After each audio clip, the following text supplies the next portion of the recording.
I uncovered every secret from the last 30 years. And I have given all the proofs of who was involved with Diddy. I have presented the videotape of Diddy's parties as evidence. Now no one can save Diddy and the other celebs.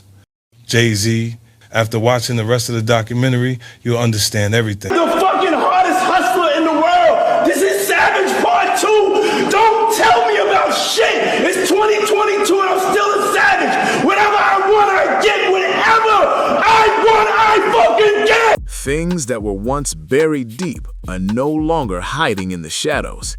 Those secret meetings behind closed doors, those exclusive after-hours parties that began in whispers and ended in silence, they're finally being exposed. These weren't harmless get-togethers.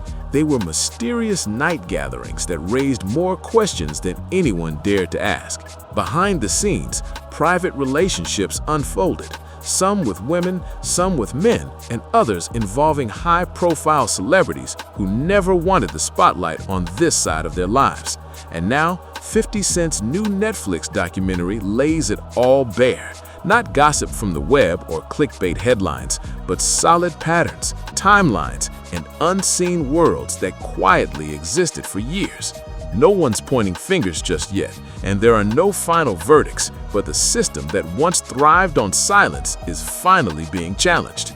Once you see how deep the silence ran, you'll understand why so many powerful people are suddenly uneasy. For years, everything seemed perfect from the outside. The fame, the success, the spotless public image.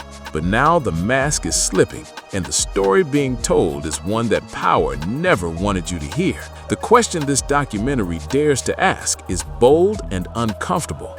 What if the power we see in public is only a small piece of the truth? This chapter doesn't begin with accusations. It starts with the secret spaces where that power grew unchecked. Rooms that valued access over accountability, where doors didn't just close, they locked out the truth. In these places, silence wasn't requested, it was demanded. The documentary rewinds to the earliest allegations, the ones that refuse to fade away.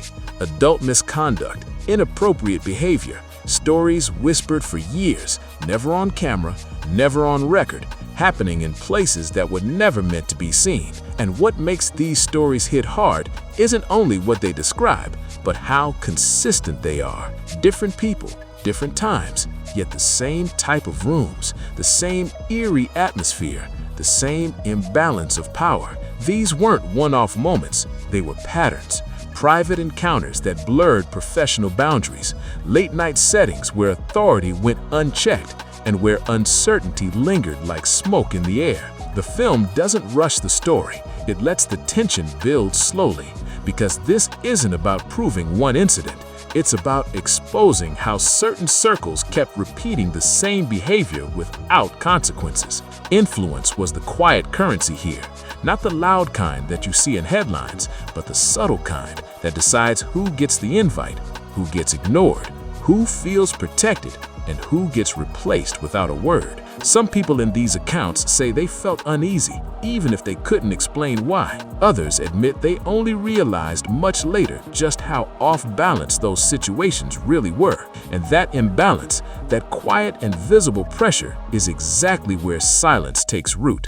Not because people were blind to what was happening, but because they knew the real price of speaking up, losing access, opportunities, even their careers. Before diving deeper into this story, the video reminds viewers to like, subscribe, and hit the bell, because what unfolds next only gets more intense. As the episodes roll on, something becomes impossible to ignore. There's no strong public denial, no detailed statements, no full explanations, just distance. And when the questions are this heavy, that kind of distance doesn't ease suspicion. It makes it louder. The documentary refuses to exaggerate or dramatize with flashy language. It simply shows how power quietly shifts the way people act, how some adapt to those private environments where lines blur and boundaries fade. It captures how silence becomes more convenient than confrontation, and how familiarity slowly replaces accountability. Each scene pushes you to see that this isn't just about a few individuals, it's about an entire structure built to protect itself. This isn't just behavior, it's a system, a setup where certain actions were allegedly normalized, where private misconduct rarely led to public consequences, and where influence created a protective bubble. Those on the inside didn't need written rules, they already knew them by heart. No phones, no recordings, no talk after the party, just a mutual understanding that what happened stayed buried. The documentary breaks this down step by step, showing how these unspoken rules shaped everything that followed. Once silence became routine, it stopped feeling like a choice. And when silence no longer feels like a choice, it turns into culture. That's the chilling part. Silence itself became the system. By the time this chapter ends, nothing is solved. There are no verdicts, no conclusions, but something far more unsettling has taken place. The hidden structure has finally been revealed, not completely exposed, but outlined clearly enough that no one can deny it exists. And once you see the system, you can't unsee it. Because this story was never about one night, one rumor, or one scandal. It's about how long something could exist under protection, shielded by power, comfort, and silence. That realization doesn't fade when the credits roll. It sticks with you, heavy and haunting.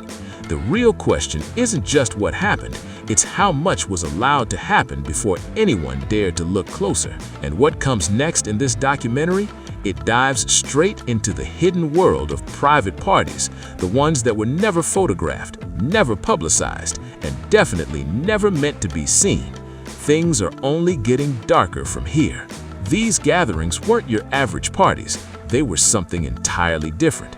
Entry wasn't just restricted, it was pre-decided. The same familiar faces, the same unspoken guest list, people who didn't need an invitation because their presence was already expected. The documentary describes how these events weren't random hangouts, they were controlled environments, doors closed intentionally, security so tight that even curiosity couldn't sneak through. Access wasn't earned through fame or money, it was granted through trust. And in these circles, trust meant one thing above all: discretion. No phones flashing, no photos taken, no videos recorded, not because someone barked orders, but because everyone already knew the deal. These weren't places for memories, they were places meant to leave no trace, no guest lists, no timelines, no proof they ever existed. All that remained were memories, and those memories now form the spine of what's being revealed on camera. Accounts describe how the atmosphere shifted the moment the doors shut. The charm and confidence people wore in public melted away, replaced by something different, something controlled. Conversations changed tone, behavior adjusted, and new rules applied. Rules unspoken but deeply understood. What's chilling here isn't chaos, it's control. These weren't wild nights spiraling out of hand, they were carefully curated. The same inner circle showing up time and time again, the same quiet understanding that what happened inside would never see daylight. And the documentary doesn't claim what exactly happened behind those doors, it goes for something even deeper. It shows how repetition turns secrecy into normality. When something happens once, it feels risky, but when it happens over and over, it starts to feel ordinary. And when it feels ordinary, people stop asking questions. Some who entered these rooms said they felt thrilled at first. Others admitted they felt uneasy right away. But nearly everyone shared the same realization. These weren't celebrations, they were insulations. Protection bubbles built to keep eyes out, to keep judgment away, to block accountability from ever getting close.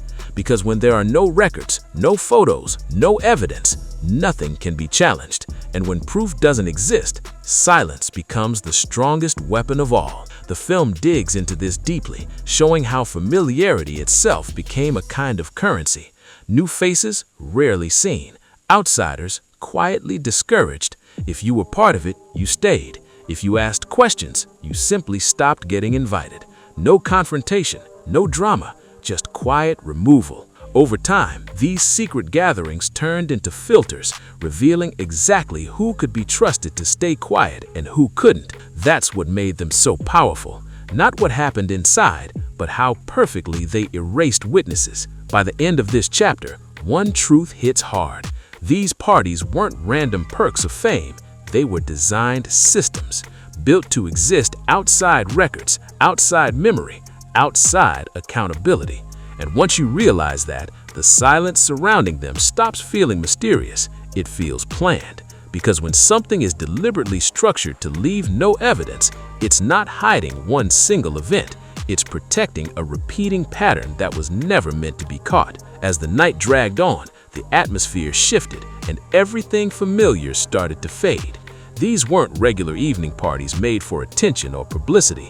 They began only after the rest of the world went quiet. Secretive after-hours gatherings that lived beyond any schedule, outside public sight, and far from expectation. The documentary reveals that these moments never took place when cameras were still flashing. They happened in the late-night hush, when curiosity had gone home, when witnesses were gone, and even time itself started to blur. These weren't continuations of public events. They were entirely separate worlds. Locations changed, entrances moved, and what began looking normal slowly twisted into something different. Personal accounts described that eerie shift after midnight. New faces would appear, new conversations started, and new rules silently took control. No one announced the change, no one explained it, but everyone knew how to adjust. That's what made these nights so effective. Secrecy wasn't demanded, it was expected. Phones quietly vanished and documentation stopped naturally, as if the silence itself gave the signal. The only records that survived were memories. And memory, the documentary reminds us, can be fragile. It doesn't paint these nights as chaotic scenes, but as carefully intentional ones. After hours meant fewer eyes, fewer limits, and fewer questions. People who were there describe how time felt different inside those walls. Hours slipped by without anyone noticing. Moments blurred into each other until no one could tell what time it really was. And because no one recorded anything, there was no proof left behind. Nothing to verify, nothing to challenge. That missing proof mattered because when something exists only in memory, it becomes easy to question, easy to twist, easy to deny. Some people said they left those gatherings feeling unsettled, not sure what exactly was wrong, but certain something was. They weren't shocked enough to speak up right away and not clear enough to explain what had bothered them. Others, looking back later, realized just how structured those nights truly were. The timing wasn't random, it was strategic. The later it got, the fewer the witnesses, and the fewer the witnesses, the safer the silence. That's the haunting logic that the documentary lays bare, a system where the hour of the night itself became a form of protection. And then comes the most revealing part. These weren't rare, one-off nights. They happened again and again. Different dates, different places, but the same pattern. Each time followed the same rhythm. Start late, close the doors, and keep it quiet. Repetition slowly turned the unusual into the expected. What first felt questionable began to feel normal, and when silence becomes the habit, even the strange starts to look ordinary. That's when the real danger begins, because when something keeps happening without any fallout, it eventually starts to feel allowed. The film doesn't come out swinging with accusations about what went on during those nights. It doesn't have to. Instead, it exposes how those environments were built to erase certainty itself. No footage, no messages, no digital traces, just memories. And memories without proof, they're easy to twist, easy to dismiss, and even easier to isolate. By the time this chapter closes, one chilling truth sinks in. Those late-night gatherings were never about celebration or fun. They were about control. Control over what could be seen. Control over when the world stopped watching. Control over which moments would simply vanish into the dark. Because when something exists only in memory, it can always be doubted.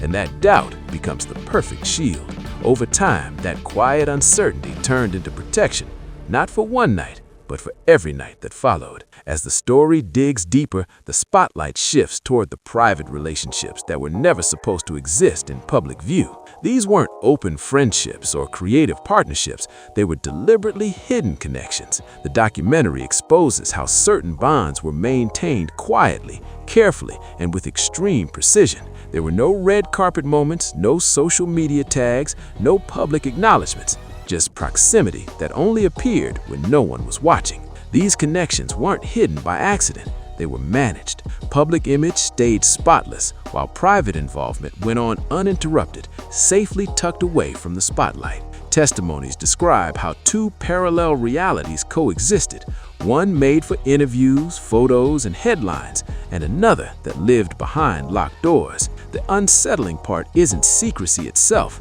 it's the intention behind it. Because keeping something this quiet takes effort, coordination, and a mutual understanding of what can never be spoken aloud. The film doesn't rush to label these private relationships as illegal or inherently wrong. Instead, it asks the question no one dares to ask. Why did they have to stay hidden at all costs? Why was acknowledgement impossible? Why did their public connection have to be erased while their private one quietly continued? That's the tension the film keeps circling.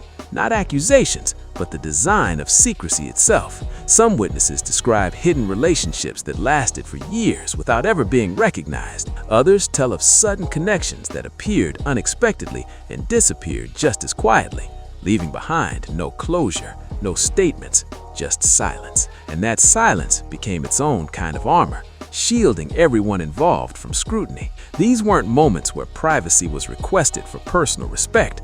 They were situations built around the power of invisibility, because when visibility threatens image, control takes over. And control doesn't just protect people, it protects patterns. And once you see how much effort went into staying unseen, it becomes clear. This wasn't about keeping love private, it was about keeping truth contained. Privacy wasn't just a preference here, it was enforced, and for a reason. Because exposure would have brought real consequences. Consequences that could crack reputations, shake power, and tear apart those carefully built public stories. The documentary lays it out clearly. Public distance wasn't random, it was strategy. Acting detached in front of cameras made everything look harmless, made people stop asking questions, made curiosity fade away. But behind that public act, the private access, it never stopped. This double life, one public, one hidden, allowed these secret relationships to keep going no matter what storms hit outside. Even when scandals surfaced or when stepping back would have seemed safer, the private world kept running smoothly. What's striking is how few people questioned these bonds at the time. Why? Because to question them, you'd have to first see them. And visibility was the one thing these connections worked hard to avoid. The film suggests something deeper, that secrecy itself became part of the relationship. Shared silence, shared risk, a shared understanding that one moment of exposure could change everything. By the end of this section, one truth lingers in the air. These weren't quick flangs hidden by fear. They were designed to stay protected. Structured secrecy, not accidental privacy. And when relationships are forced to exist entirely outside of public truth, it sparks a bigger question. Not just who was involved, but what kind of system makes honesty impossible. Because relationships don't stay hidden for years by coincidence. They stay hidden when silence benefits everyone tied to it. That's the chilling realization the documentary leaves you with before its tone starts to shift. Because from here, the story moves into far heavier territory. This is where quiet unease turns into real discomfort. The focus moves toward allegations involving inappropriate age gaps, and the film handles this part with extreme care. It doesn't make wild claims, doesn't dramatize, doesn't throw around accusations. Instead, it examines patterns, subtle, recurring situations that had already made people uneasy long before any public conversation began. Concerns about age and setting started appearing in whispers, not headlines. They surfaced in tense glances, half-finished sentences, and conversations that stopped just before saying too much. The documentary keeps its restraint. It doesn't accuse anyone of crimes or describe graphic details. It simply asks the uncomfortable question: why were certain people even present in those late-night, adult-only spaces in the first place? Accounts mention seeing noticeably young individuals at private gatherings, exclusive, after-hours settings dominated by powerful figures and established adults. No one claims there was force or confirmed wrongdoing, but nearly everyone remembers the same feeling: confusion and discomfort. The biggest questions weren't what happened, but why was this happening at all? Who thought it was okay? Who opened those doors? And who decided that this was acceptable? The film points out that those questions rarely left anyone's lips back then, not because people were blind, but because noticing in those circles didn't feel safe. The silence wasn't just habit, it was survival. Because in powerful spaces, asking questions could cost you everything: access, connections, opportunities. And in those circles, access was the real currency. Some people describe moments that didn't quite make sense back then. Faces that seemed out of place, conversations that didn't match the setting. At the time, those uneasy feelings were brushed off, rationalized, even ignored. But years later, when the same kinds of stories started surfacing again, from different times, different locations, different voices, the pattern became impossible to deny. It stopped feeling like coincidence and started feeling like structure. The documentary doesn't try to settle these concerns or point fingers. It doesn't hand out conclusions. Instead, it digs into something tougher. Why was discomfort so normal? Why did these environments exist where age lines were blurred, where roles were unclear, where authority went unchallenged in real time? It asks the question that so many avoided. How could boundaries be so flexible in rooms full of people who should have known better? Because vulnerability doesn't need a crime to prove it's real. It only needs imbalance. The gap between age and experience, between power and voice, between those who controlled the room and those who were just allowed in. The film doesn't sensationalize this. It pauses on it, lets the unease breathe. It makes you see how silence protects power, but also how that silence leaves questions hanging, unanswered for years. By the end of this section, an uncomfortable truth sits heavy with the viewer. If nothing wrong ever happened, then why did so many people feel uneasy? If everyone was safe and everything was fine, then why weren't these questions ever addressed out loud? Because questions don't vanish. When they're ignored, they just wait, and when they finally come back, they hit harder than before, not because proof has arrived, but because resolution never did. That's what makes this part of the story sting. It's not about guilt or innocence. It's about the emptiness left behind when answers never come. The documentary shows how patterns of silence created a shield that outlasted accountability itself. And as the story moves forward, the focus shifts again into another layer of secrecy altogether, one that was guarded even more tightly: alleged private relationships involving men. The film doesn't label these connections as scandal or wrongdoing. It presents them as part of the same system of concealment, relationships that had to stay completely detached from the public image. No mentions, no rumors, no slips. It wasn't just privacy, it was preservation, because in that world, even truth had to wear a disguise. The film makes one thing crystal clear.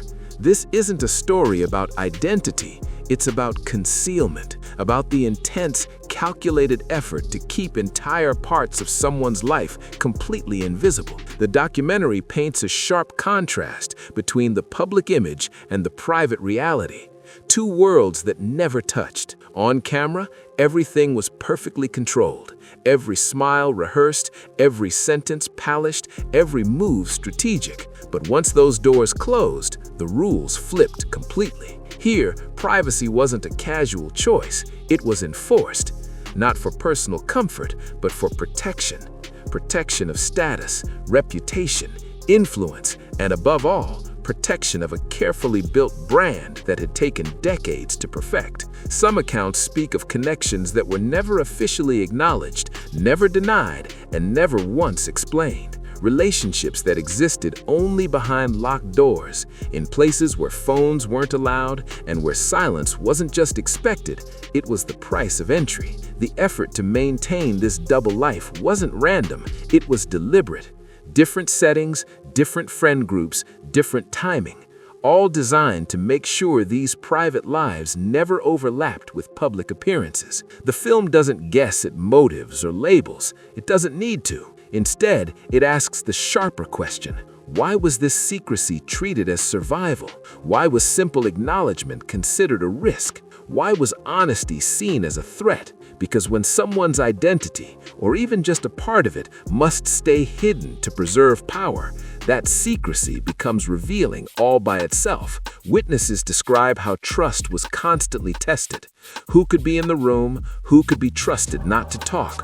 Who understood the unspoken rules? And if someone broke those rules, there were no loud arguments or public drama. They were simply erased. Invitations stopped coming. Calls went unanswered. Doors quietly closed. It wasn't punishment, it was prevention. The documentary shows how this kind of secrecy couldn't survive without structure. It was organized, deliberate, and deeply coordinated. This wasn't something that happened by chance. It was maintained carefully over years through a mutual understanding that silence was sacred. And that silence didn't exist because people didn't know the truth. It existed precisely because they did. The film draws an important line. Privacy is a right, but secrecy at this level serves a purpose. When that much energy, planning, and loyalty is used just to make sure something never becomes visible, it forces the question, what would actually happen if it did? Who would lose their influence? Whose image would shatter? And why was the risk of being seen considered so unbearable? By the time this section ends, a heavy realization settles in. This wasn't about hiding a personal truth at all. It was about protecting a public narrative so fragile, so carefully crafted that it couldn't survive a moment of real honesty. And when an image demands this much control, this much silence, this much cooperation to stay intact, it stops being personal. It becomes a performance built on fear of exposure. And that fear speaks louder than any confession ever could. It becomes structural, because once secrecy takes root, it doesn't just hide the truth, it reshapes it. Entire systems start bending around the silence until nobody even dares to ask why things needed to be hidden in the first place. The deeper the documentary goes, the more layered it gets, and the spotlight shifts again, this time toward a different kind of connection. Not secret flings with unknown people, but hidden relationships involving celebrities. Big names, powerful figures, familiar faces whose public images were managed like multi-million-dollar brands. The documentary exposes how in front of cameras, these people seemed miles apart. Different social circles, separate interviews, completely unrelated lives. But once those doors closed, that distance vanished. Privately, their familiarity was impossible to miss. Accounts describe powerful individuals moving together through exclusive spaces, places no cameras could reach.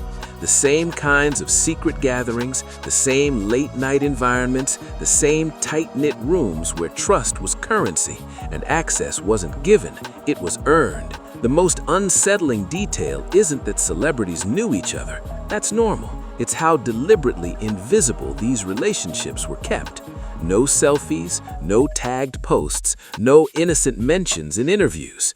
Just a carefully crafted public distance designed to deflect curiosity, because distance kills rumors, and in worlds built on image, curiosity is dangerous, especially when too many high-profile names are tangled up in the same quiet network. The film suggests these weren't casual hangouts or ordinary friendships, they were strategic alliances. People at that level know how fragile power can be. They know how fast association can turn into exposure, and exposure can turn into risk. So they moved quietly, strategically, keeping the lines blurred. The documentary maps out overlapping timelines, the same cities, the same nights, the same exclusive after-hour scenes. Not enough to accuse, but enough to make the idea of no connection sound impossible to believe. Multiple accounts back this up. Witnesses who noticed the same recognizable faces showing up at private events again and again, even as those same people publicly insisted they barely knew each other. Others describe a clear hierarchy of access, how certain figures could walk into any private room without an introduction, no questions asked. No one told them welcome because they didn't need to be told. They already belonged. The film doesn't label these connections as scandals. It simply shows how controlled they were, how carefully choreographed every appearance had to be. Because when power meets secrecy, reality gets rewritten to fit the story people want the world to see. What happens behind those closed doors may never be fully known, but what's clear is that these invisible alliances weren't accidents of fame, they were designs of control. This is where power starts to multiply, because when influential people begin protecting each other's privacy, silence stops being forced, it becomes mutual, a shared understanding. Nobody wants to be the first one to speak because every single person in that circle has something to lose. Their reputation, their influence, their access to opportunity. The documentary doesn't throw accusations or point fingers at these celebrities. It doesn't claim conspiracy. Instead, it asks the tougher question. Why did familiarity have to stay invisible? Why did public stories insist on separation when private behavior showed the opposite? And how did these quiet connections last for years without a single public acknowledgement? The film doesn't give a direct answer. It doesn't need to. The truth hangs between the lines. Relationships between powerful people only stay hidden when everyone benefits from the secrecy. And that's the unspoken deal. Silence for protection, protection for silence. By the time this section ends, the viewer starts to grasp something huge. Power doesn't just protect individuals, it protects networks. Tight, carefully coordinated circles that move quietly behind the scenes, keeping distance in public while staying perfectly comfortable in private. Once you recognize that pattern, coincidence stops making sense.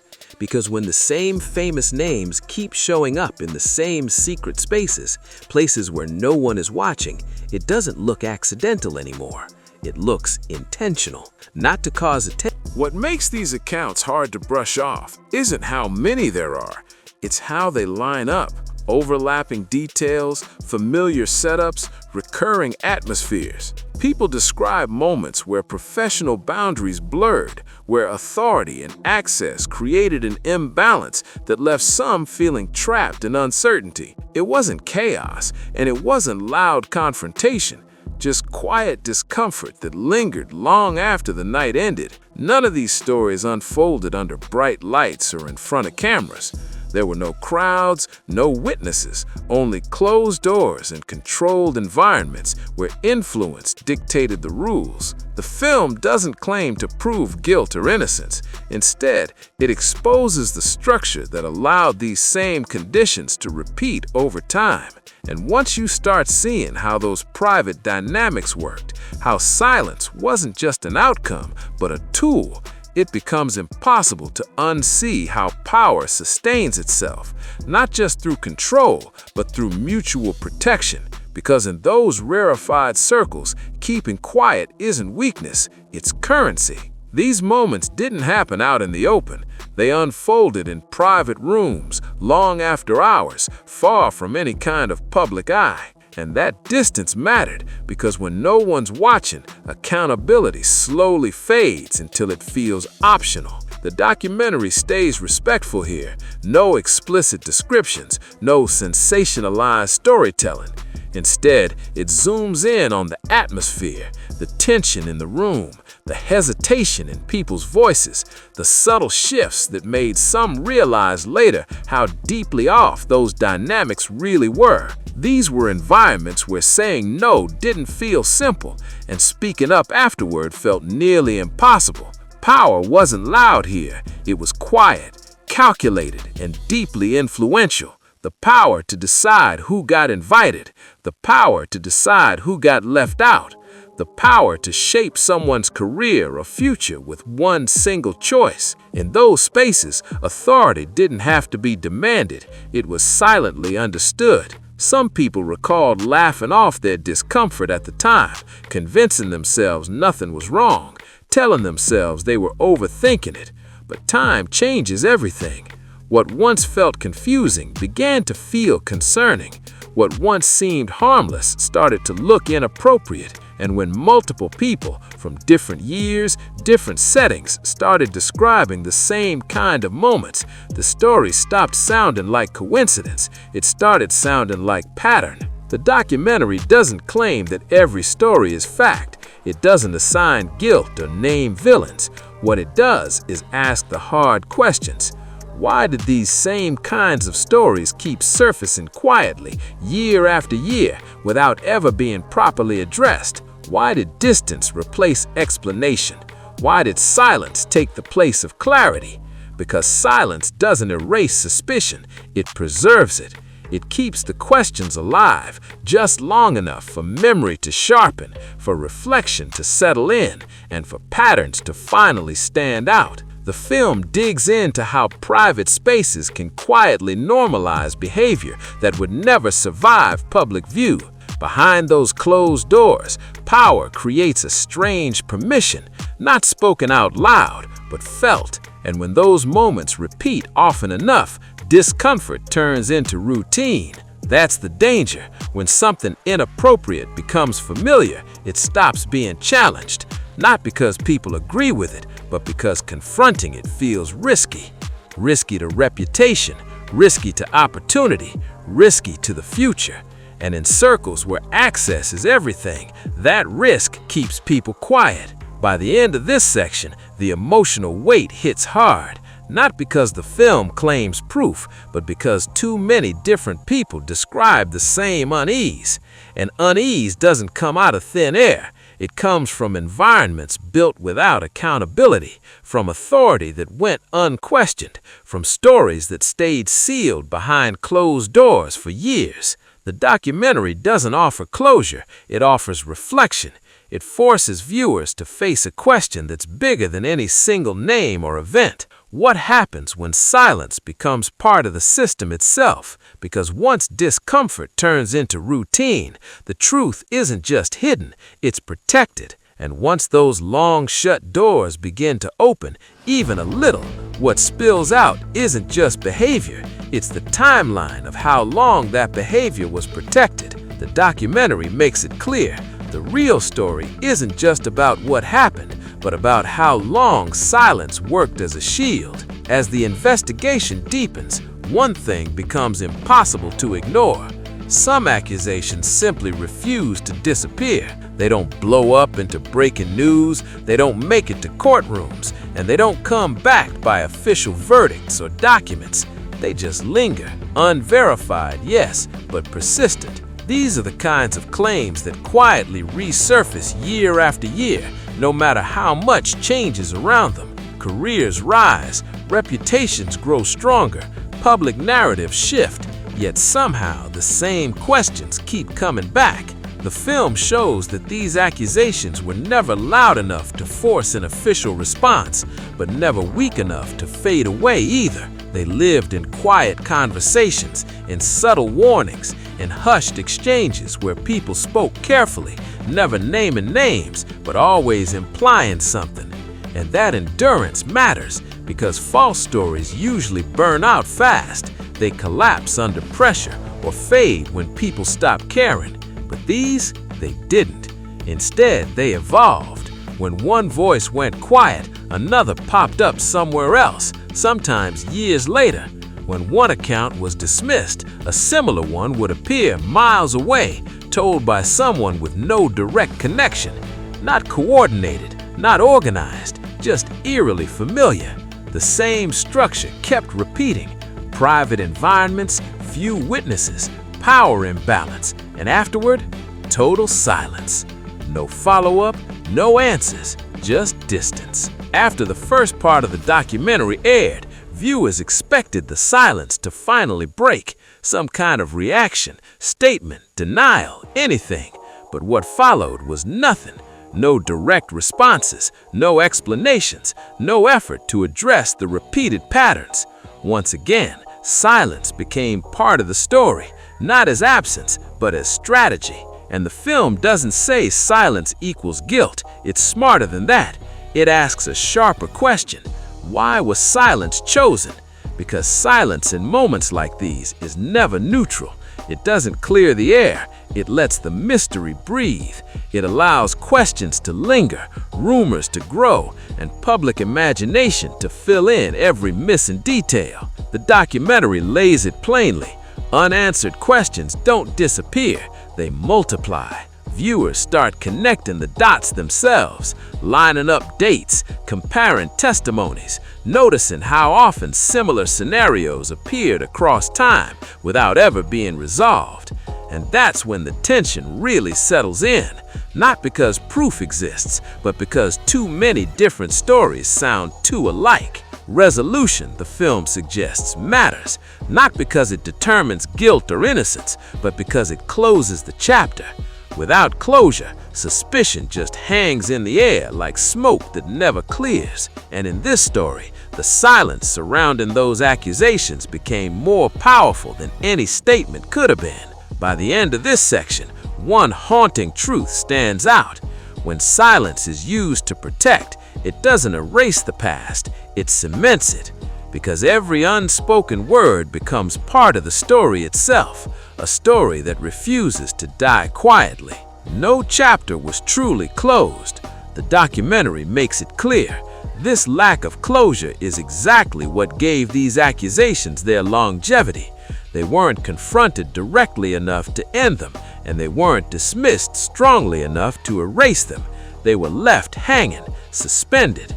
And suspended questions hold power. They don't accuse outright. They wait. They wait for context. They wait for comparison.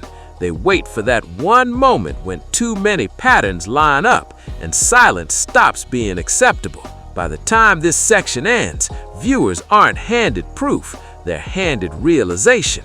Because sometimes the most damaging accusations aren't the loud headline-grabbing ones, they're the quiet ones, the ones that survive time, the ones that echo through decades, carrying the same shape, the same unease, no matter how many chances there were to address them. Because when questions are given space instead of answers, they don't fade, they settle. And once they've settled long enough, they stop asking if something happened. They start asking why nothing ever changed. No one ever explained what didn't happen, and that silence became its own kind of evidence. As those questions continue to linger, the documentary takes a sharp turn into something even more intricate.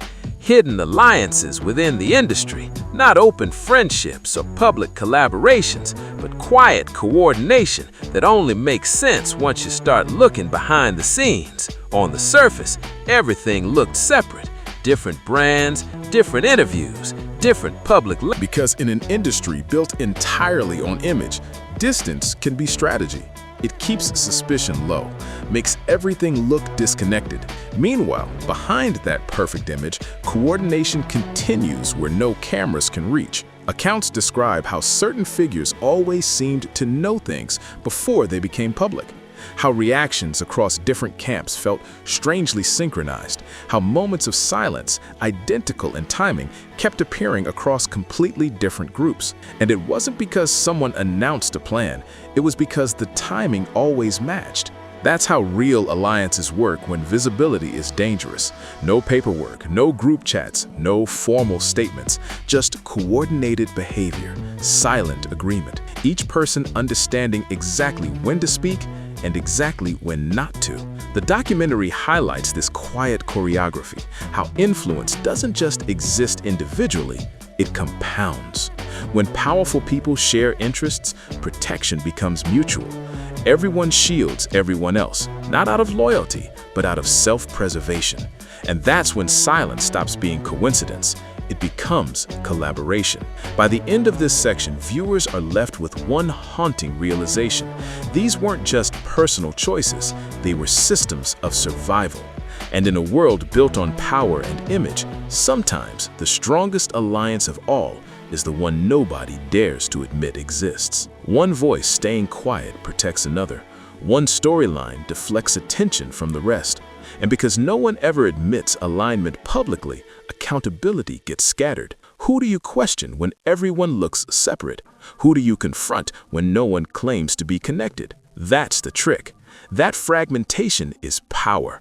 It keeps scrutiny shallow, divides focus, and lets the whole system stay standing. The documentary breaks this down. That so-called public distance wasn't random at all.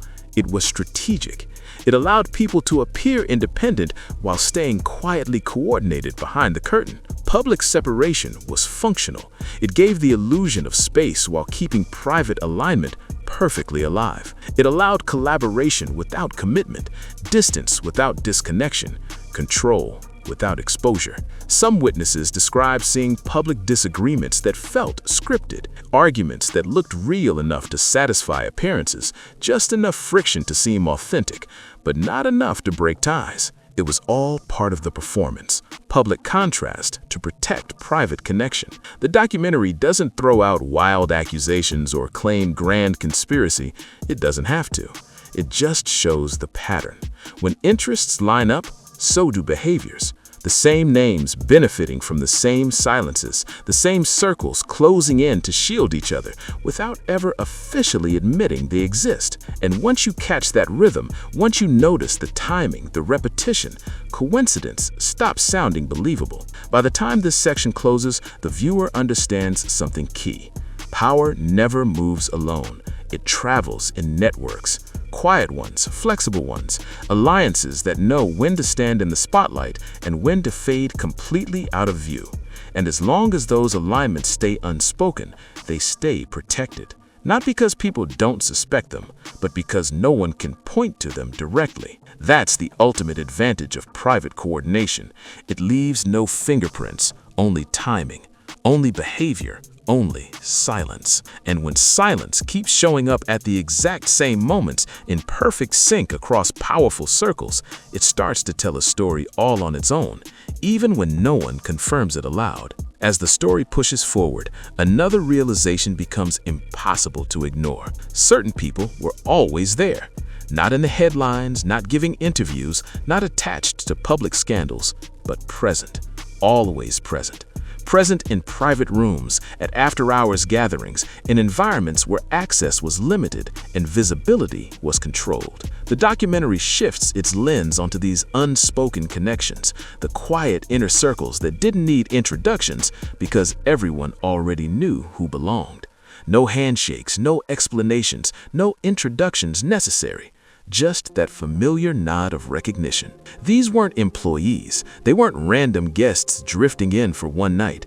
They were fixtures, the same faces appearing over and over again, across different years, in different cities, at different events. Always there, yet never acknowledged. Never seen in public photos, never mentioned in interviews, never part of the official version of events. But the footage and accounts tell another story. That these familiar presences weren't accidents, they were constants. They existed in the background like part of an unspoken network, one that didn't need to announce itself because its members already knew the rules. Stay quiet, stay close, stay unseen. By this point, the film has peeled back enough layers that the silence itself feels like the loudest evidence of all. Because when the same people keep showing up where no one's supposed to look, it stops being coincidence. It becomes coordination. It's the absence that makes them stand out. In spaces where access is tightly controlled, presence means trust. And when that trust is repeated over time, it turns into power. The documentary dives into how these inner circles operated: quiet, confident, untouchable. The people inside didn't wait for permission, didn't ask questions, they didn't need instructions. They already knew the unspoken rules. Outsiders could feel the difference instantly, the shift in the air when certain people walked into the room, the way conversations changed direction, the sudden silence that followed their entrance. Others adjusted their tone, their posture, their entire energy without a single word being said. That kind of control doesn't come from titles or status. It comes from proximity, the power of being close enough to matter, but distant enough to remain untouchable. The documentary never claims these interconnections were formal organizations. It suggests something far more subtle, an unspoken understanding. Everyone knew who belonged and who didn't, who had access and who didn't even need to ask for it, who was shielded by silence and who would never dare to question it. What's eerie is how consistent this core group appears across time. Different events, different years, different cities, yet always the same faces. Not because they were officially invited or required to be there, but because these spaces seemed built around them. Some people who attended described feeling invisible inside those rooms, like observers, not participants, like guests in a world that wasn't really theirs. Others recalled realizing that some individuals could say or do things no one else could get away with. They stayed where others were quietly asked to leave. They crossed lines others wouldn't dare to approach, and no one ever explained why, because explanations weren't needed. When an inner circle lasts long enough, it stops needing validation. It becomes part of the environment, a structure that operates without being named. The documentary paints these unspoken connections as the glue holding everything together, the invisible network that carried memory, silence, and understanding from one private moment to the next. That continuity mattered, because when whispers turned into stories, or when questions started to surface, these were the people who already knew exactly what to do, how to respond, how to stay quiet, how to contain the noise. Not through open coordination, but by habit. They didn't need instructions. Silence was second nature. The film doesn't accuse anyone directly. It doesn't imply guilt. It examines role. The role of presence, the role of familiarity, the quiet influence that comes from always being there, yet never being named. Because power doesn't always shout. Sometimes it just shows up again and again until its very existence becomes invisible. By the end of this section, the viewer understands something key. Power never moves alone. It travels in networks. Quiet ones, flexible ones, alliances that know when to stand in the spotlight and when to fade completely out of view. And as long as those alignments stay unspoken, they stay protected. Not because people don't suspect them, but because no one can point to them directly. That's the ultimate advantage of private coordination. It leaves no fingerprints, only timing, only behavior, only silence. And when silence keeps showing up at the exact same moments in perfect sync across powerful circles, it starts to tell a story all on its own, even when no one confirms it aloud. As the story pushes forward, another realization becomes impossible to ignore. Certain people were always there. Not in the headlines, not giving interviews, not attached to public scandals, but present, always present. Present in private rooms, at after-hours gatherings, in environments where access was limited and visibility was controlled. The documentary shifts its lens onto these unspoken connections, the quiet inner circles that didn't need introductions because everyone already knew who belonged. No handshakes, no explanations, no introductions necessary. Just that familiar nod of recognition. These weren't employees. They weren't random guests drifting in for one night. They were fixtures, the same faces appearing over and over again, across different years in different cities, at different events. Always there, yet never acknowledged. Never seen in public photos, never mentioned in interviews, never part of the official version of events. But the footage and accounts tell another story. That these familiar presences weren't accidents, they were constants. They existed in the background like part of an unspoken network, one that didn't need to announce itself because its members already knew the rules. Stay quiet. The documentary shows how certain associations followed this exact rhythm. Never publicly acknowledged, never officially rejected, just allowed to exist quietly in the background. People moved together in private, sharing spaces, sharing access, sharing comfort. But the second a camera appeared, those connections vanished. No explanation, no public statement, just instant distance. So perfectly timed, it almost looked rehearsed. Accounts from insiders describe these private relationships as understood truths within certain circles. No one asked for clarification, no one demanded proof. They didn't need to. Everyone already knew what wasn't supposed to be said. What's unsettling isn't just the secrecy, it's the stability. These quiet bonds lasted for years. Public images changed, careers shifted, scandals came and went, but those hidden connections stayed solid. Not visible, but consistent. The documentary suggests this consistency wasn't luck, it was strategy. Keeping an off-the-record relationship alive takes discipline, it takes coordination. It takes both sides understanding that silence is safer than honesty. And when silence benefits everyone, it becomes permanent. Some accounts reveal that these relationships didn't have labels or definitions, no clear boundaries, no titles, no public roles. The ambiguity was intentional because what's undefined can't be questioned directly. It can't be challenged. It can't be disproven. If nothing is confirmed, then technically nothing can be denied. And that's how protection works in these worlds. The absence of clarity is the shield. The film breaks it down. This approach wasn't just about emotion, it was about influence. Publicly, there was nothing to investigate. Privately, the access stayed untouched. And access, once secured, becomes more valuable than recognition itself. These weren't relationships built only on affection, they were built on mutual understanding. A shared truth that exposure would change everything. There was an understanding that silence keeps balance, that discretion preserves stability, and that the truth, if spoken out loud, would create consequences no one wanted to deal with. The power in these ties came not from love or connection, but from control. Control of image, control of timing, control of what the world was allowed to know.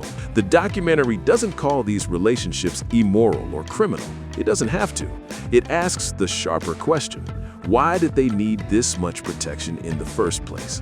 Why was acknowledgement impossible? Why was denial unnecessary? And why every single time was silence the chosen path? Because when associations exist entirely off record, they do more than just avoid scrutiny. They erase the line between truth and story. They create a reality that can't be confirmed, can't be denied, and can't be pinned down. By the end of this segment, the audience is left with an eerie realization. These weren't secrets in the usual sense. They were arrangements, structured, balanced, and perfectly maintained. The kind that didn't need to be hidden behind walls because they lived in the open spaces between fact and denial. And that's what makes them powerful. Not because they're scandalous, but because they're untouchable. The silence doesn't just protect reputations, it defines them. They don't just hide the truth, they reshape reality. These off-record connections let public narratives stay spotless while private behavior continues completely uninterrupted. And over time, that split between what's seen and what's real starts to feel normal. The documentary lingers on this point, that the most powerful relationships aren't the loud ones paraded on red carpets or posted online. They're the invisible ones. The ones that never show up on paper, never in photos, never in statements. Yet they exist in access, proximity, and silence. By the end of this section, one thing becomes clear. These off-record relationships weren't fragile secrets waiting to burst. They were built to last.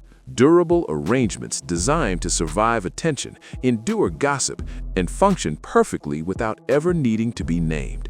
And when something can exist for years without confirmation or denial, it's not hiding anymore. It's operating exactly as intended. As the film edges closer to its most unsettling territory, it dives into relationships that lived in a strange, deliberate limbo. Connections that were never confirmed, never denied, unspoken bonds that floated between truth and denial. Publicly, they didn't exist. Privately, they never disappeared. The documentary lays out how certain ties were erased from the official record while being preserved behind closed doors. No photos together, no public shout-outs, no joint appearances, nothing linking them for the world to see. Yet again and again, the same names would surface in the same private environments, the same exclusive gatherings, not by coincidence, but by continuity. These weren't one-time encounters or brief run-ins. They were sustained connections, long-term, consistent, and quietly reinforced as the years rolled on. Public narratives changed, headlines shifted, but behind the curtain, the relationships stayed steady. What's disturbing isn't just the secrecy, it's the effort it took to keep it all that way. Because making a relationship vanish publicly takes planning, keeping it alive privately takes commitment. Both sides have to agree that silence is the cost of stability. And that's what the documentary exposes, that these unacknowledged bonds were precision-built, a kind of social engineering where every move was calculated. Public distance wasn't encouraged, it was required. Any visible closeness could threaten the brand, the story, the image being sold to the world. So distance became a permanence. an act, a strategy to protect power. Meanwhile, behind that facade, private access continued without interruption. The meeting still happened, the conversation still flowed, the shared spaces still existed. The connection didn't end, it just became invisible. Accounts from insiders describe these relationships as understood facts within inner circles. No one asked about them because questions weren't welcome. No one sought clarity because clarity would create records, and records were the one thing these arrangements could never survive. What's shocking is how long this strategy actually worked. Years went by without a single acknowledgement. Rumors came and faded, headlines shifted, scandals rotated, but these quiet relationships endured it all. And that endurance wasn't coincidence, it was the point. The film argues that these connections weren't emotional conveniences or personal flings, they were structural. They existed to support influence, preserve access, and ensure continuity in spaces where power was currency. These were relationships that maintained the machinery, unseen, unspoken, but absolutely essential. And because they were never made official, they could never be challenged. If something doesn't exist on record, how do you question it? If no one confirms it, who can you hold accountable? The documentary presses that question hard, because the absence of acknowledgement doesn't erase reality, it protects it. That's the genius and the danger of these hidden networks. They live in plain sight, under everyone's noses, yet outside the reach of consequence. You can't expose what was never admitted in the first place. By the end of this section, viewers start to feel the full weight of what's being revealed. Power doesn't just rely on money or fame, it relies on arrangement. It's not about who's seen together, it's about who can stay unseen again and again, while still shaping everything that happens behind closed doors. And that's when the question hits hardest. If these connections were never supposed to exist, how many still do? Ambiguity became armor. The film exposes how public erasure worked as protection, how disappearing from headlines gave space for private realities to continue unbothered, how invisibility itself became the safest kind of security. The chilling part, how normal this became inside certain circles. Everyone inside knew the truth, and everyone outside could never prove a thing. That split between what was seen and what was real is what kept these relationships functioning without consequence. By the time this section ends, one thought lands hard. These connections weren't fragile secrets waiting to burst. They were built to last. Durable arrangements designed to survive attention, endure gossip, and function perfectly without ever needing to be named. And when something can exist for years without confirmation or denial, it's not hiding anymore. It's operating exactly as intended. As the story reaches this point, everything narrows back to one unavoidable truth: power.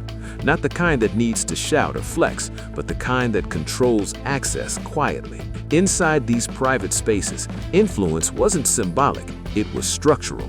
It decided who entered the room, who stayed, who spoke freely, and who stayed silent without being told. The documentary shows this perfectly. Authority in these rooms didn't need to be explained, it was felt. Some people owned the space, others moved carefully inside it. The energy changed the second power walked in. The atmosphere itself seemed to rearrange around certain names. And then there were the others, younger, newer, more dependent on access and opportunity.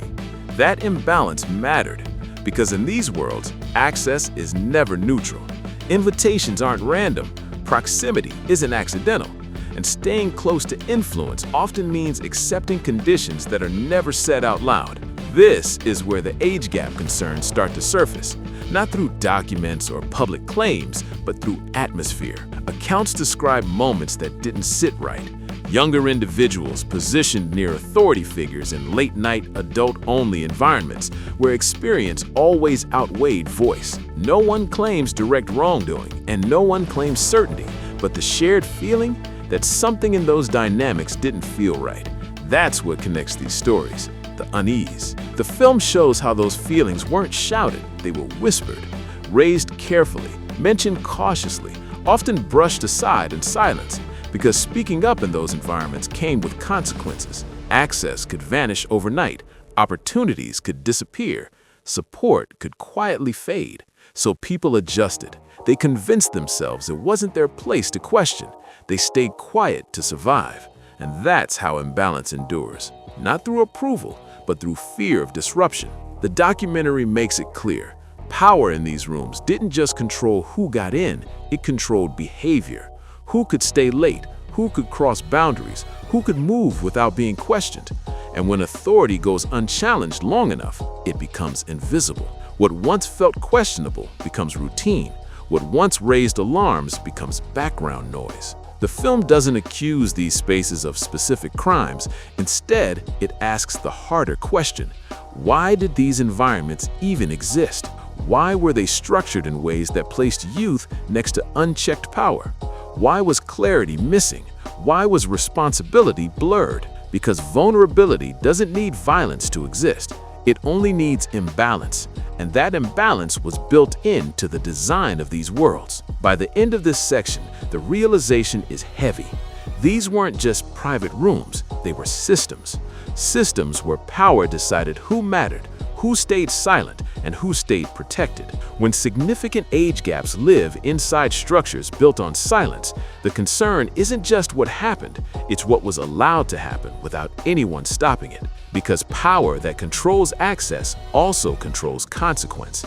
And when that kind of power goes unchecked for years, it doesn't just shape behavior, it shapes culture. A culture where alarms are heard but never answered. As the documentary nears its final moments, the pressure starts to build, not into a clean ending, but into something raw and urgent. For years, whispers about exploitation and inappropriate behavior hovered at the edges of conversation. Never confirmed, never centered, always handled quietly. People spoke carefully. They chose words that couldn't be quoted. They tiptoed around specifics, not because they didn't care, but because they understood the cost of saying too much. These weren't stories that appeared once and faded. They resurfaced again and again, across decades, across industries, across continents, always the same shape. Private spaces, unequal power, vulnerable people, and afterward, silence. The documentary doesn't present these whispers as proof. It presents them as signals, signs that something was wrong long before anyone dared to name it out loud. And what's most disturbing is how many people describe recognizing the same feeling independently, not from gossip, not from coordination, but from experience. Someone mentions feeling uneasy years later, only to learn someone else had the same discomfort in a different place at a different time, yet under the same kind of structure. That repetition matters because coincidences fade, but patterns persist. The film shows how these whispers survived because they were never resolved. They weren't investigated deeply enough to end, nor dismissed strongly enough to die. They just lingered. And when whispers linger too long, they start to harden into memory. The documentary also highlights how the most vulnerable often had the weakest voice. Not because they were silenced directly, but because speaking felt unsafe. Power didn't need to threaten. Its presence was enough. Access felt conditional. Support felt fragile. Silence felt like survival. And that's the most disturbing truth of all. Systems like these don't protect themselves with violence. They protect themselves with dependence. The whispers were tolerated, not ignored by accident, but allowed to continue because they were inconvenient to address. They challenged comfort. They risked exposure. They would have forced accountability on people who benefited from keeping things quiet. So the system stayed intact until now. Because what's shifting isn't evidence, it's accumulation. Years of unease, years of repetition, years of people realizing they weren't the only ones who felt it. That accumulation creates pressure that silence can no longer absorb. The documentary doesn't promise justice or closure. It doesn't claim to predict the future. What it captures is the turning point. The moment when isolation becomes recognition, when whispers align into a chorus, when private discomfort becomes collective awareness, and when awareness becomes shared, systems built on silence start to crack. Not because someone attacks them, but because too many people stop carrying the weight alone. This is where the story truly shifts. Not with an accusation, not with a verdict, but with the realization that silence has limits. Because when an entire structure depends on silence to survive, All it takes is pressure, steady, growing, undeniable pressure to make that silence impossible to maintain. Once enough people recognize the same pattern, the system can no longer hide. And when invisibility disappears, control starts to crumble, quietly but inevitably. If this story gripped you, hit that subscribe button. Don't miss what comes next as the truth continues to unfold. Each new episode digs deeper into the hidden structures that shaped everything we thought we knew. Stay tuned, stay sharp, and subscribe now, because silence might finally be breaking.